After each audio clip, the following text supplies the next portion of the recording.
আমরা Tripura human Rights Organization আজকে এখানে দাঁড়িয়ে নীরব প্রতিবাদ করছি।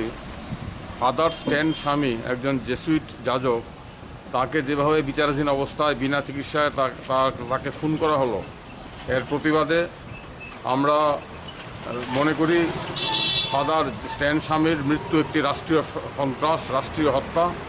তাকে মিথ্যে মামলায় জড়িয়ে উপায়নে আটক করে 84 বছর একজন মানুষকে খুন করা হয়েছে।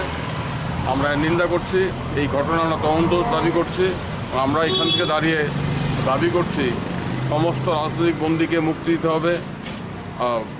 বেআইনি কার্যকলাপ প্রতিরোধ আইন, আনলফুল অ্যাক্টিভিটিস প্রিভেনশন অ্যাক্ট, যেটা একটি কালো কানুন, এটা বাতিল করতে হবে। ভীম কোরেগাঁও মামলা, মিথ্যা ষড়যন্ত্রমূলক মামলা প্রত্যাহার করতে হবে। আমরা লক্ষ্য করছি সারা দেশে কেন্দ্রীয় সরকার এবং রাজ্য সরকারগুলো মানুষের গণতান্ত্রিক প্রতিবাদকে দমন করার জন্য বিভিন্ন কালা কানুনের সাহায্য নিচ্ছেন।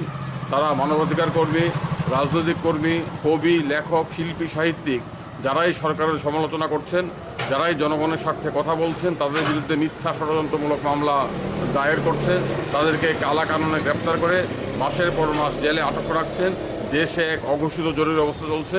ফাদার স্ট্যান স্বামী 84 বছরের মানুষ, যিনি সারা জীবন আদিবাসীদের জন্য লড়াই সংগ্রাম করেছেন, শান্তি, সমানাধিকার, সামাজিক ন্যায়ের জন্য লড়াই সংগ্রাম করেছেন, তাকে রাষ্ট্রীয় মদতে বিনা বেচের আটক রেখে জেলে বিনা চিকিৎসায় রেখে তাকে মৃত্যুবরণ করতে বাধ্য করা হয়েছে। আমরা এই ঘটনা ধিক্কার জানাই। আমরা ফাদার স্ট্যান স্বামীর স্মৃতির প্রতি শ্রদ্ধা জানাচ্ছি। আমরা সারা দেশে মানবাধিকার কর্মী, কবি, সাহিত্যিক, শিল্পীদের মিথ্যা মামলায় জড়িয়ে আটক রাখার বিরুদ্ধে আমাদের প্রতিবাদ জ্ঞাপন করছি।